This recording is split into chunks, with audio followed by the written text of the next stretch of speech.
told me, hey, I got something fantastic to tell you. He said, I am affiliated with people that speak with the spirits of the dead. How would you like to talk to the spirit of your dead mother? And I was shocked. I was shocked. He said, you wouldn't be afraid of talking to the spirit of your dead mother, would you? Well, I said, I'll tell you what, I would have to give that some thought, because it's something I never thought about before in my life. Roger, you were 72 hours away from making a full commitment to the elite spirit worship. Mm-hmm. How did God rescue you at that strategic moment? Well, I'll tell you, I should really go back a couple of weeks in time. As the high priest had talked to us about the advantage of getting initiated in the society on the 31st of October, that night I came home, went to bed, and I couldn't sleep till about 3 o'clock in the morning, because I had all of this experience of the supernatural I'd gone through for so many months now, and my Catholic upbringing that I've had, you know, and questions about God. Now I knew there's a God, because the Spiritist made me well aware of that. But I was in a state of terrible unrest. I could not have slept. And without even giving it a thought, somehow, I said, as I was laying on my bed, I said, if there's a God up there that cares for me, help me. That's all I said. Next thing I knew, the alarm clock rang. It was 6:30. It was time for me to get up and go to work. At that time, I had changed employment. I had taken a course in embroidery for the manufacturers of ladies' dresses in Montreal. There's embroidery companies that makes all this, the piping and sequins work and all of this, you know, fancy designs, sure, ladies' dresses. And that's where I was working at the time. You were just 72 hours away, as Karen mentioned a moment ago. You had prayed without even realizing what you were doing. God was about to rescue you in a very special way. Tell us about that. What happened that Monday morning? Well, let's go back to the Friday. Okay. Previous to that. I was working for a Jewish firm. And the bosses, one kept the Sabbath, and the other didn't. And Harry, which was the one that didn't, as I was going out to have my cigarette at the afternoon break, he said, Roger, when you come back in, come into my office, I want to talk to you. I said, okay. I came back in, and he said, close the door. I closed the door. He said, I want you to do me a favor. Oh? What do you mean? Well, I'll tell you what. He said, you notice yesterday or a couple of days ago, there was a fellow here that I showed around the shop. And, yeah, I said, yes. Well, he's going to be starting to work here Monday. And he's not just an average guy. He's a Christian, but keeps the Bible Sabbath. I said, go over that again? He says, yes. Like the Jewish people, he keeps the 7-day Sabbath. Saturday is the 7th day of the week. Well, I said, let me tell you, sir, the nuns have told us that there's been a mistake made in the calendar, that actually what shows to be Sunday is the 7th day of the week. Oh, no, he says, there wasn't no mistake made in the calendar, he says. Saturday is the 7th day of the week, and you see it on your calendar, and he says it never was changed. And Sunday is the first day of the week. Oh, I said, that's interesting. I said, I'm going to have to go to the library and check this out. Oh, you don't have to, he says. He pulled out his desk drawer open, pulls out his big dictionary, and he looks up Saturday. And it said the 7th day of the week. And he looked at it on Sunday, and he said the first day of the week. Okay. Well, I said, that's pretty interesting. Now, here's what I'd like you to do for me. I'd like you to, first of all, I'm going to have this man work next to you, on the machine next to you. And don't tell him that I want to know what denomination he belongs to. You got to be very tactful. You have all the time in the world, even if it takes a month, he says. I just, he says, I tell you what, he says, it's the craziest thing, he says, that I've been thinking about this guy, and I can't get him out of my mind. About this, the fact he's a Christian and keeps the seventh-day Sabbath, keeps the Bible Sabbath. And he said, I got more important things to think about than stuff like that. So he said, I want to find out what denomination he belongs to, and I just did. I said, why didn't you ask him? Well, he said, no, we can do that. That's too personal. Okay. So he wanted you to ask him and find out for him. Find out and not let him know that the boss was interested. So Monday morning came, and the new fellow came in, and the boss introduced him to the people. There was about maybe 50 people working in that plant. And he said, Cyril is an accomplished embroiderer, and we'll be very happy to have him here with us, and made a little speech. Then he walked him to his new machine, and he says, Roger, meet Cyril, and I shook his hand, and we started to work. And it was not more than about 20 minutes that I was working that my machine started to skip stitches. So what happened? You have to stop and back up where you were. And I was working on sequence. In other words, the sequence come up. There's a row of thread behind it. They're all set up, and it's on a spool. And then the needles put them in there.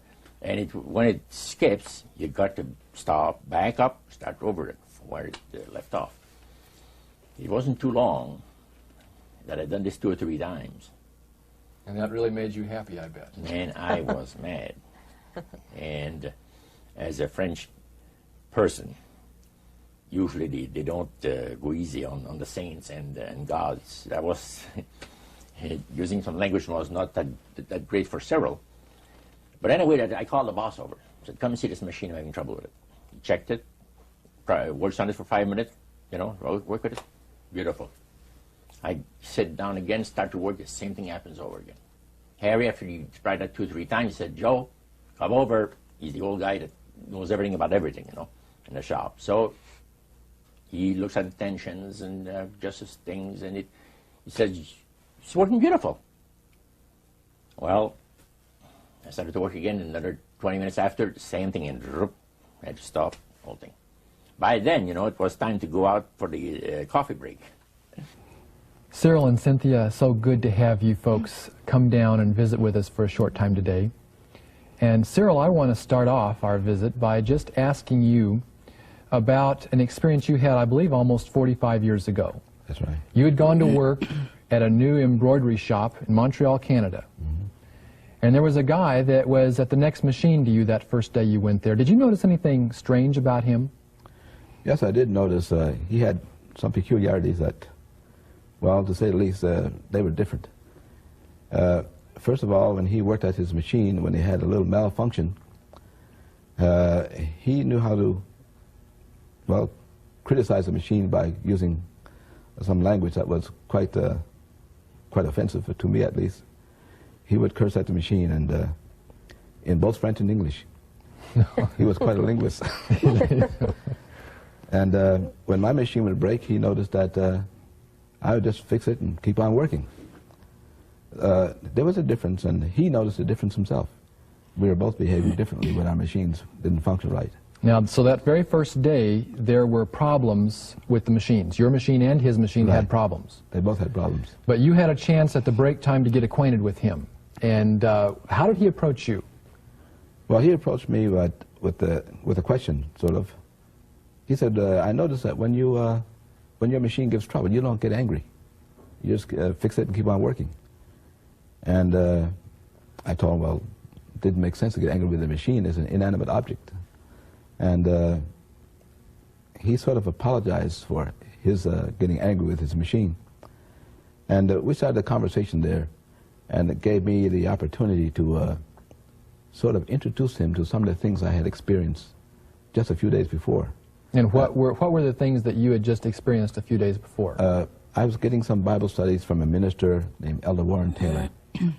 And although I wasn't an Adventist, I was quite moved by those Bible studies because of the fact that as he gave the Bible studies, he kept it quite simple. And he would prove everything he would say, even if it's from the Bible, he would prove it. And in some cases, he proved it from worldly books such as the Encyclopedia Britannica. And he gave good evidence of everything that he was saying was true. So I started walking out, and I told Sarah, I said, have you ever seen such a crazy thing as this, the trouble that I have with this machine? No, he said, it's a new machine. I said, brand new machine, just a month old. He said, that's very unusual.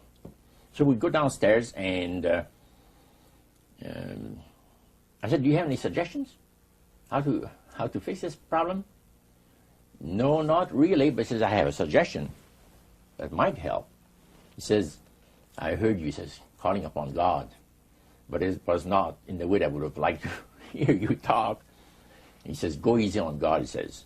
Did that offend you, Roger? You know, I said, thank you. It did not offend me, because he was pleasant about it. And I said, I said, thank you. I said, I'm sorry if I offended you by my language. He says, it didn't bother me. I said, by the way, I said, this is the opening. You're quite a religious man, I understand. Yeah, he said, I read the Bible and go to church. That's great. I said, what denomination do you belong to? Well, I'm a Seventh-day Adventist.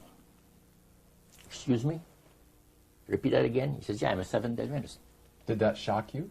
Well, the word Adventist shocked me. The Adventist, you see, I had heard so much about the Adventist, but Seventh-day Adventist, I had never heard the name before.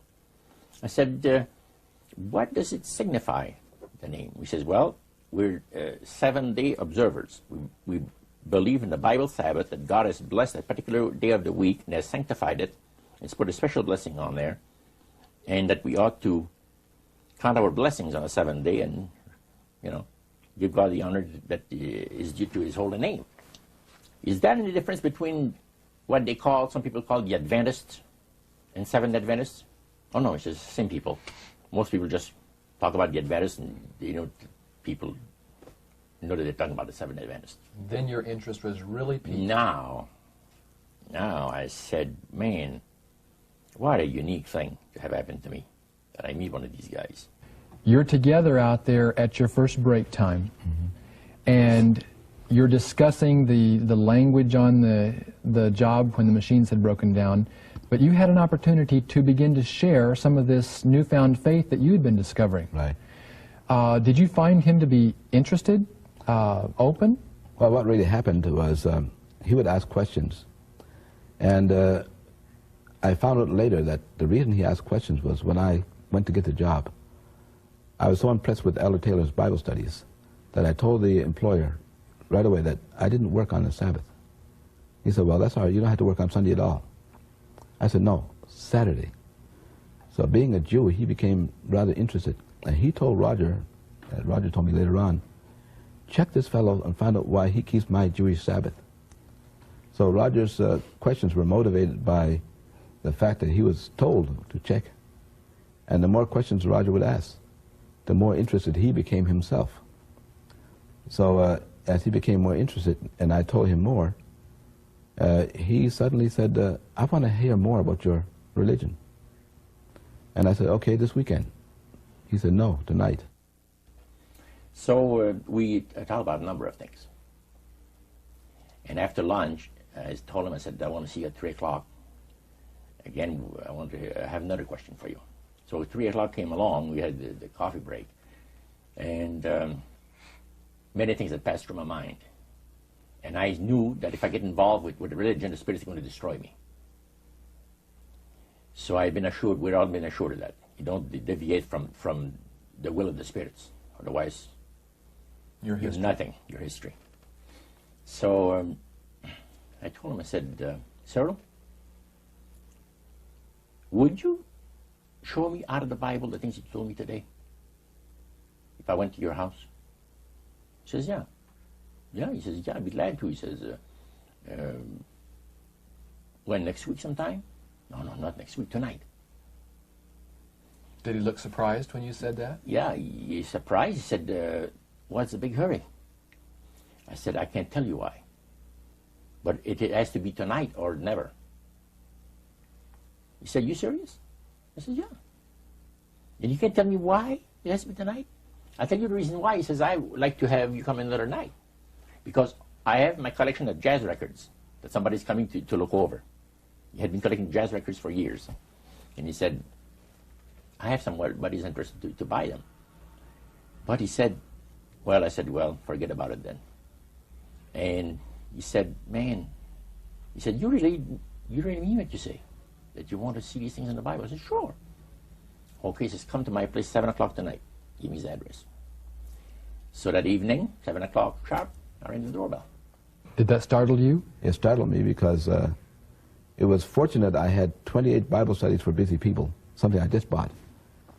And I ran home, Cynthia and I were married at this time, and I ran home and I told Cynthia, we have to give some Bible studies because this fellow's coming tonight. So I went through the first couple of Bible studies as quickly as I could and got myself familiarized with them. And we got all ready, and sure enough, he came. And we sat in that room, the room that we talked about that burned, and we started those Bible studies. And he was very interested. Cynthia, that first night that you had your Bible studies with Roger, how many studies did you actually do with him? We did 4. On the first night? On the first night. We started promptly at 7, and as we went through, and we went through with everything in detail, in full detail. And we thought that, oh, this is just going to last the evening, and that would be the end of it. And then he said, no, he says, let's do the next one. So each one, so we didn't finish until about 11:30 or quarter to 12. And when we finished, he'd sit around and talk. By the way, he was a chain smoker. The room was covered with smoke. We could hardly see the Bibles in our laps. And we had discussed this prior about him smoking. And so we decided, we prayed about it, and we asked the Lord that even though each time he came, the room was just heavenly, full of smoke, that we will read his word and that he will take care of the smoke. And I happen to be allergic to cigarette smoke, and we were all huddled together. It was really something to see us. 28 Bible studies in a period of 1 week, 7 days. 7 days, 4 hours a night. 4 hours per evening, yeah. 28 Bible studies. Now, they didn't plan this.